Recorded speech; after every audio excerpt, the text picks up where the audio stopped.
Hello guys, I'm very excited to make this video today. Hello guys, I'm very excited to make this video today. Which one did you feel is the better one? The first one, right? The volume with which you talk, the pitch of your voice, the tone of your voice plays a very important role in giving a good presentation.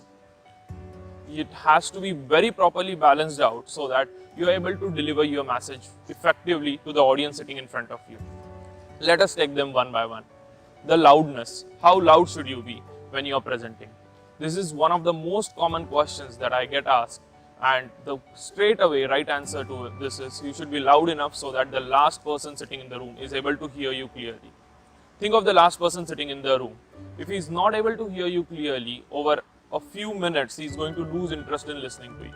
He is going to try to listen to you. He is going to say, okay, what did the speaker say? Okay, what did the speaker say? But gradually he is going to lose interest. Gradually he is going to say, okay, Chakit, I cannot listen to this person. I would generally take my phone out and then just keep on typing something or of that sort.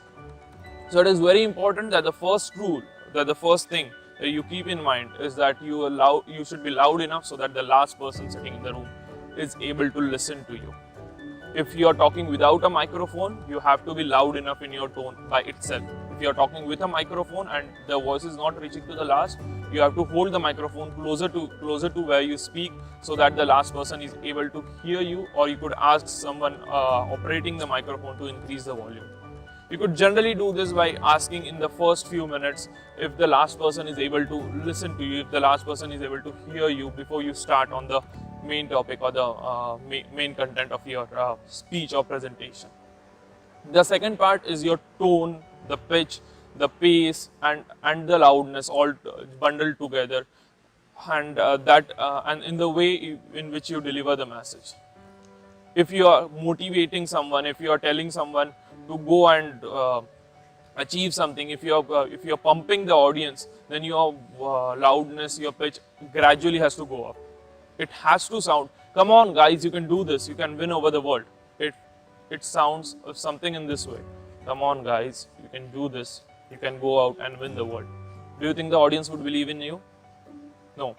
The excitement, the passion should come out of your voice. Think of a small child who had just got a gift or a present from his uncle and who's showing it to one of his friends. He would be so excited to tell about it. Hey Ron, I just got this gift from my uncle. Can you look at this car? This is super cool. It can go at this and this speed and this and that and this. And he would genuinely sound passionate about what he's talking about. Now, the topic for which you have been called upon the stage, you should be passionate to talk about it, and that should reflect from the way you talk, the way you deliver your message, the way you frame your words, the pace at which you deliver this talk.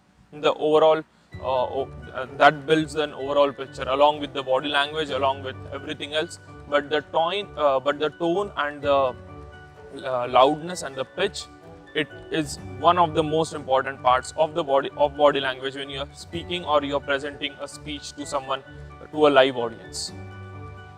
So you need to ensure that you change it accordingly. Now, if it is something very serious, we are talking about something serious, you are talking on touching an emotional point in the audience, you would generally want to tone down your voice a bit. You would generally want to take the loudness down a bit, and that would just hit the right chord with the audience. It works fantastic, and this can be developed over a period of time. I know that the first time you go up on the stage or the first 10 times you go up on the stage, you would be very afraid to just get the basics right. You would be very afraid to just get the words right, the content delivered right.